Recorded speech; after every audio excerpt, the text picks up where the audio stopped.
Hello everyone, welcome to my YouTube channel.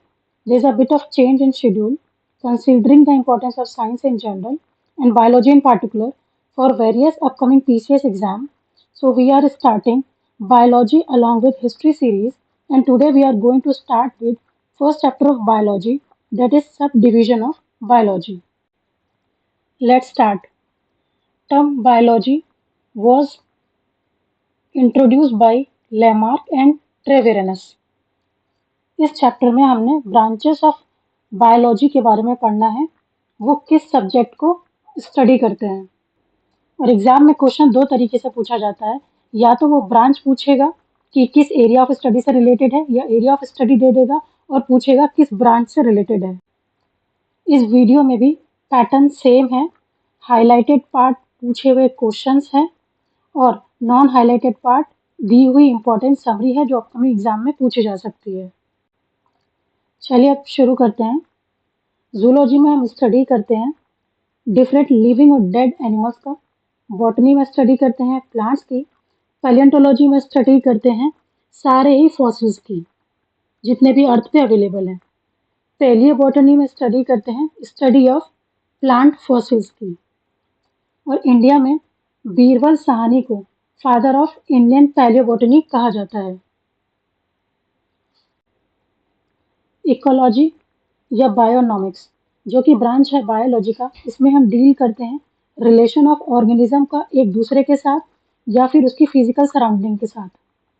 Genetics में study करते हैं हेरिडिटी की या बोले इनहेरिटेंस की, जिसमें इस बात का जिक्र किया जाता है कि किस तरह से किसी एक लिविंग बीइंग का कोई भी कैरेक्टरिस्टिक वन जनरेशन से दूसरी जनरेशन में ट्रांसफर होता है।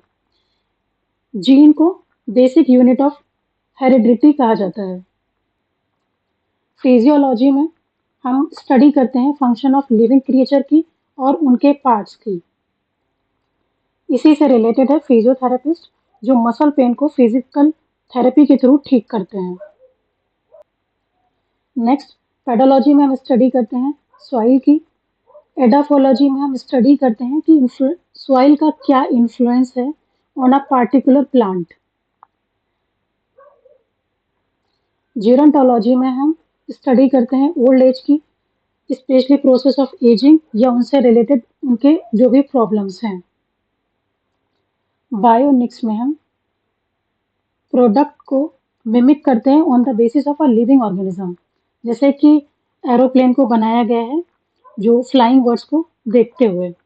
बायोनिक टर्म को कॉइन किया था जैक ई स्टील ने। बायोनॉमी में हम स्टडी करते हैं लॉज ऑफ लाइफ को, और बायोमेट्री में बायोलॉजिकल डेटा का स्टैट्स एनालिसिस करते हैं। एग्जाम्पल फिंगरप्रिंट, क्योंकि हर ह्यूमन का फिंगरप्रिंट अलग होता है जिसकी वजह से उसका स्टैट्स का डाटा भी डिफरेंट हो जाता है। तो ये पहचानने के लिए कि कौन पर्सन क्राइम में इन्वॉल्व है, तो उसके लिए भी फिंगरप्रिंट का यूज़ किया जाता है। नेक्स्ट है फेरेनोलॉजी, जिसमें हम स्टडी करते हैं स्कल की। तो स्कल की स्टडी ह्यूमन के मेंटल एबिलिटी को जानने के लिए किया जाता है। एंथोलॉजी में स्टडी करते हैं फ्लावर्स की। एग्रोस्टोलॉजी में स्टडी करते हैं ग्रास की, जिससे नाम से ही पता चल रहा है ग्रॉस और ग्रॉस। पैलिनोलॉजी में पॉलन ग्रेन्स की स्टडी की जाती है जो स्पेशली जियोलॉजिकल डिपॉजिट्स में पाए जाते हैं, जिससे कि रेडियो कार्बन डेटिंग हो सके, ये जान सके हम कि कौन सा पॉलन ग्रेन किस एज से रिलेटेड है। ऑन्कोलॉजी में स्टडी करते हैं कैंसर की। टेराटोलॉजी में हम स्टडी करते हैं हेरिडेटरी एबनॉर्मेलिटीज की। ऑस्टियोलॉजी में स्टडी करते हैं हम बोन्स की। कॉन्ड्रियोलॉजी में स्टडी कार्टिलेज की जाती है। ओरोलॉजी में माउंटेन्स की। जियोलॉजी में इंटरनल स्ट्रक्चर ऑफ अर्थ के अंदर में कौन कौन सा मैटर है। सेरोलॉजी में स्टडी किया जाता है ब्लड स्ट्रीम को, ये जानने के लिए कि डिसीज क्या है किसी भी ह्यूमन को, या उसका इम्यून सिस्टम किस तरीके से पैथोजन को रिस्पॉन्ड कर रहा है। थानाटोलॉजी में स्टडी किया जाता है डेथ को और उससे होने वाले लॉसेस को। पैथोलॉजी में ये स्टडी की जाती है कि किसी भी डिसीज का कॉज और उसका इफेक्ट क्या है। एंथ्रोपोलॉजी में साइंटिफिक स्टडी की जाती है ह्यूमैनिटी की। पैरासिटोलॉजी में स्टडी की जाती है पैरासाइट्स की और उनके होस्ट की और उसके बीच दोनों के बीच में रिलेशन। बात करें पैरासाइट की तो पैरासाइट में virus, bacteria, fungus, worm, insect etcetera include होते हैं और उनके होस्ट में आते हैं प्लांट और एनिमल जो कि उन लोगों को एनवायरनमेंट प्रोवाइड करते हैं रहने के लिए।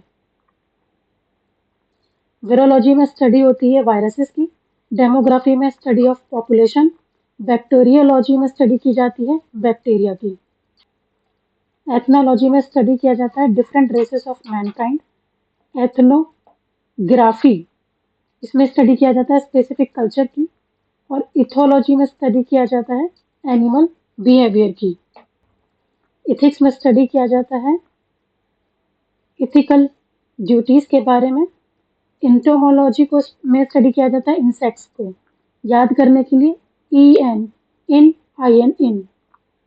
मेलाकोलॉजी में स्टडी किया जाता है मोलस्क को, जो सेकेंड लार्जेस्ट स्पीशी है एनिमल्स की आफ्टर आर्थ्रोपॉड्स। अब ये देख लेते हैं कि मोलस्क क्या होते हैं। मोलस्क एक क्रिएचर है जो कि सॉफ्ट बॉडी का होता है, जिसको दो पार्ट्स में डिवाइड नहीं किया जाता है। जैसा कि स्पाइडर में दो पार्ट्स में डिवाइड है कि उसका हेड अलग होता है, उसका एब्डोमेन अलग होता है। इसका बाहर का जो आउटर शेल होता है वो हार्ड होता है, वो या तो लैंड में भी रह सकते हैं और वाटर में भी रह सकते हैं। उसके एग्जाम्पल है स्नेल, स्लग, क्लैम, ऑक्टोपस और स्क्विड। स्क्विड जो है लार्जेस्ट इन्वर्टिब्रेट है। ये जो यहाँ पे इमेज दी गई है ये स्नेल की है, ये इसका हार्ड शेल है और ये एक पूरा एक सिंगल ऑर्गेनिज्म है, दो पार्ट्स में डिवाइड नहीं है। और ये इसका जैसे सॉफ्ट बॉडी क्रिएचर जो यहाँ पे मेंशन है। नेक्स्ट, इक्थियोलॉजी में स्टडी किया जाता है फिशेस का, सर्पेंटोलॉजी स्नेक्स का, हिंदी में जैसे उसको स्नेक्स को सर्प बोलते हैं, और हर्पेटोलॉजी में स्टडी किया जाता है रिप्टाइल और एम्फीबियन को, जैसे कि एग्जांपल हो गया स्नेक, टर्टल, लिजर्ड, टॉर्टोइजेस और क्रोकोडाइल। ऑर्निथोलॉजी में स्टडी की जाती है बर्ड्स की, और डर्मेटोलॉजी सुना होगा कि डर्मा प्रोडक्ट्स, तो प्राइमरली इसमें स्किन का स्टडी किया जाता है, स्किन रिलेटेड डिसीज का, फर्दर नेल्स और हेयर डिसीज का को भी इंक्लूड किया जाता है। ट्रोपोलॉजी में हम स्टडी करते हैं न्यूट्रिशन की, इसमें इस बात पे फोकस किया जाता है कि एक अच्छी हेल्थ और वेट को लॉस करने के लिए कैसे हम किस फूड का कॉम्बिनेशन यूज कर सकते हैं। सेल बायोलॉजी में हम स्टडी करते हैं स्ट्रक्चर और फंक्शन ऑफ सेल, जो कि बेसिक यूनिट ऑफ लाइफ है। सेल को आप ब्रिक तरीके से समझ सकते हैं, जिस तरीके से ब्रिक को जोड़ जोड़ के एक घर बनाया जाता है, उसी तरीके से सेल को जोड़ जोड़ के टिश्यूज बनाए जाते हैं, जिससे हमारी ह्यूमन बॉडी बनती है। हिस्टोलॉजी में हम स्टडी करते हैं टिश्यूज को। एम्ब्रायोलॉजी में स्टडी करते हैं एम्ब्रायोज को, जिसको जाइगोट भी कहते हैं। एम्ब्रायोज या zygote on an average 2 month या 8 वीक्स का चाइल्ड होता है, जो आफ्टर द फर्टिलाइजेशन और बिफोर फीटस बनने से पहले की पोजीशन होती है। नेक्स्ट, साइकोलॉजी में हम स्टडी करते हैं माइंड की। नेक्स्ट अब हम देखते हैं मेन टर्मिनोलॉजीज और उससे रिलेटेड बाई प्रोडक्ट्स। एपीकल्चर में हम बीज को रेज करते हैं फॉर कमर्शियल और as well as agriculture purpose. बात करें कमर्शियल की तो हनी प्रोडक्शन करते हैं, और एग्रीकल्चर में बात करें तो क्रॉस पोलिनेशन के लिए बीज का यूज किया जाता है। एविकल्चर में बर्ड्स को ब्रीड किया जाता है। एविकल्चर नाम क्यों दिया गया है, क्योंकि बर्ड्स का साइंटिफिक नेम है एव। एक्वाकल्चर में हम रेयर करते हैं एक्वाटिक एनिमल्स को और एक्वाटिक प्लांट्स को, पार्टिकुलरली फूड के लिए। एल्गा कल्चर में हम एल्गे की फार्मिंग करते हैं, और एल्गे को हम वेस्ट वाटर ट्रीटमेंट के लिए भी यूज़ करते हैं, फर्टिलाइज़र के लिए भी यूज़ करते हैं, और माइक्रो एल्गे को ही फाइटोप्लैंक्टन कहा जाता है। ये ऑटोट्रॉफ्स होते हैं, कहने का मतलब है ये अपना फूड खुद बनाते हैं। पिस्सीकल्चर में फिश की ब्रीडिंग और रेयरिंग की जाती है। एग्रीकल्चर फार्मिंग से रिलेटेड है। सेरीकल्चर में हम सिल्क का प्रोडक्शन और उससे रिलेटेड, क्योंकि सिल्क वॉर्म से बनती है, उसकी रेयरिंग की जाती है। अभी आपको समझ में आ गया होगा कि कल्चर में हम प्रोडक्ट को ह्यूमन यूज के लिए ब्रीड कर रहे हैं और उसको रियर कर रहे हैं। सिल्वी कल्चर में फॉरेस्ट को कंट्रोल या मैनेज किया जाता है वेरियस नीड को फुलफिल करने के लिए। स्पॉन्जी कल्चर में कल्टीवेट किया जाता है स्पॉन्जेस को। हॉर्टिकल्चर में प्लांटेशन क्रॉप्स जैसे फ्रूट्स, वेजिटेबल, फ्लावर्स एक्सेट्रा को ग्रो किया जाता है। फ्लोरिकल्चर में कल्टीवेशन ऑफ फ्लावर्स या फिर फ्लावरिंग से रिलेटेड जो भी ऑर्नामेंटल प्लांट होते हैं, और ये ब्रांच ऑफ हॉर्टिकल्चर है। ओलेरिकल्चर वेजिटेबल कल्टीवेशन से रिलेटेड है, ये भी ब्रांच ऑफ हॉर्टिकल्चर है। आर्बोरिकल्चर ये ट्रीज के कल्टीवेशन से रिलेटेड है या फिर श्रब्स। पोमोलॉजी फ्रूट्स को ग्रो करने से रिलेटेड है, ये भी ब्रांच ऑफ हॉर्टिकल्चर है। तो बेसिकली अभी 3 ब्रांचेस हैं हॉर्टिकल्चर की। एक तो ये हो गया पोमोलॉजी, नेक्स्ट हो गया अपना ओलेरिकल्चर, और third one floriculture. Agronomy branch of agriculture है जो क्रॉप प्रोडक्शन और सॉइल मैनेजमेंट से पार्टिकुलरली डील करती है। वर्मी कल्चर रिलेटेड है अर्थवॉर्म के कल्टीवेशन से, जिनको इंजीनियर्स ऑफ इकोसिस्टम भी कहा जाता है। ऑस्ट्री कल्चर में ब्रीड किया जाता है ऑस्टर को फूड के लिए और पर्ल के लिए, पर्ल बोल तो मोती। हेलीकल्चर को स्नेल फार्मिंग भी कहते हैं, जिससे जिसमें स्नेल को रेस किया जाता है ह्यूमन यूज के लिए, फ्लैश खाने के लिए, और स्नेल का जो स्लाइम होता है वो कॉस्मेटिक्स में यूज होता है।